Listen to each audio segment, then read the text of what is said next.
Buen día. En este video se va a tratar el tema de diseño de aplicaciones orientadas a objetos. Existen diversos métodos de programación orientada a objetos desde que se formuló esta. Y aunque hay muchos programadores o algunos que no disfrutan de seguir un proceso estricto, realmente un método resulta inherente al desarrollo de aplicaciones en general, así sea un método libre propio, porque muchas veces el programador termina haciendo un método un poco sencillo, pero es su forma de programar y termina siendo un método propio. A continuación se explicarán fases básicas para el análisis y diseño, teniendo en cuenta que es una de las tantas metodologías a usar. En este caso, metodología va a ser un conjunto de procesos usados para fragmentar la complejidad de un problema de programación. Sin importar qué tan complejo o simple se desee realizar el proceso de diseño, tenga en cuenta que es fundamental dos cosas. Preguntarse, ¿cuáles son los objetos? De esa forma va a descomponer su proyecto en diversos componentes. Y también, ¿cuáles son las interfaces? Así va a identificar qué mensajes van a ser necesarios enviar a cada objeto. Eso va a facilitar de sobremanera las cosas y podría incluso dar pauta a escribir ya un programa. Se recuerda que esto depende de qué tan complejo o no quiera realizarse el proceso. Existen 5 procesos base que se recomiendan para esto. Iniciemos. La fase 0.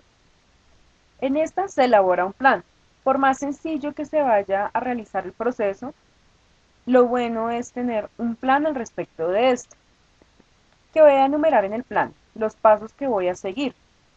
Es recomendable distribuir un esfuerzo en diferentes etapas y no esperar simplemente a hacer las cosas cuando se pueda. Esto puede generar repercusiones en cuanto a tiempo y calidad de lo que uno está realizando. Ahora bien, continuemos con la fase 1.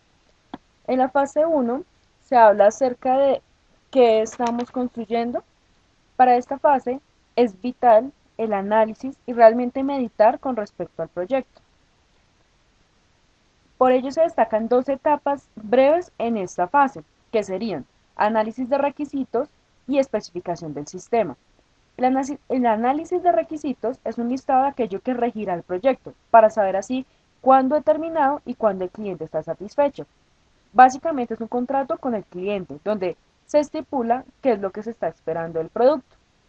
Especificación del sistema es lo que el programa hará para satisfacer dichos requisitos o requerimientos hallados. Es una exploración de alto nivel en mi programa y en el problema, porque no se va a detallar realmente cómo resolver las cosas de una manera detallada o profunda, sino que se va a realizar un esquema o se va a mencionar cómo podría solucionarse sin entrar en tanto detalle. Si se posee un buen equipo de trabajo, se puede realizar una tormenta de ideas para concretar varias soluciones al respecto del problema. La herramienta valiosa para esta fase son los casos de uso, los cuales son aspectos del sistema que revelarán después clases fundamentales.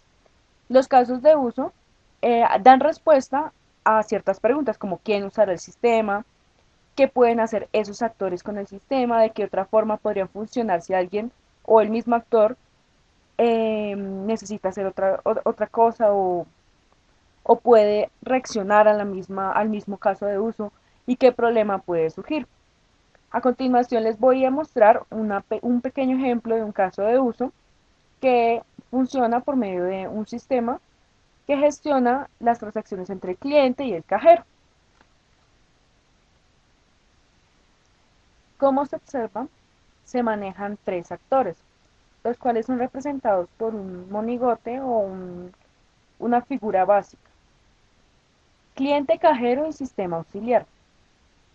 Los actores no siempre serán personas, pueden ser sistemas o aplicaciones externas a la aplicación que uno va a realizar con la cual se debe conectar de algún modo. Los óvalos o las elipses son representaciones de un caso de uso. ¿Y es un caso de uso? Es la posibilidad que tiene el cliente de interactuar con el sistema. Entonces, en este caso, ¿qué puede hacer un cliente? Hacer un depósito, solicitar su saldo y hacer un retiro. Ese caso de uso también va a tener una relación con el cajero y con el sistema auxiliar. En esta parte no se enfatizará en qué tipo de relación se usará, simplemente se está haciendo un bosquejo, se desea ilustrar sobre qué es un caso de uso, un diagrama de casos de uso. Fase 2. ¿Cómo construirlo? De esta fase sale un diseño que describe cómo son las clases y cómo interactúan. A veces se emplea la técnica CRC, que es clase, responsabilidad, colaboración. Sin importar si se utiliza esta técnica o no, se debe dejar claro en los nombres de las clases, las responsabilidades, es decir, qué va a hacer cada clase, y la colaboración que va a tener la clase con respecto a otras clases. También se pueden sacar por medio de diagramas UML, que es lo recomendado, porque puede existir un modelado dinámico del sistema, es decir, cómo se traspasan los mensajes de un lado a otro o de un objeto a otro, cosas específicas a la hora de la programación.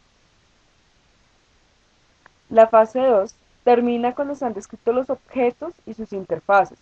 Aunque no todos se darán en esta etapa, pues se puede escapar algún objeto, no se es perfecto en ese proceso. Igual el hecho de que se escape uno no es totalmente grave.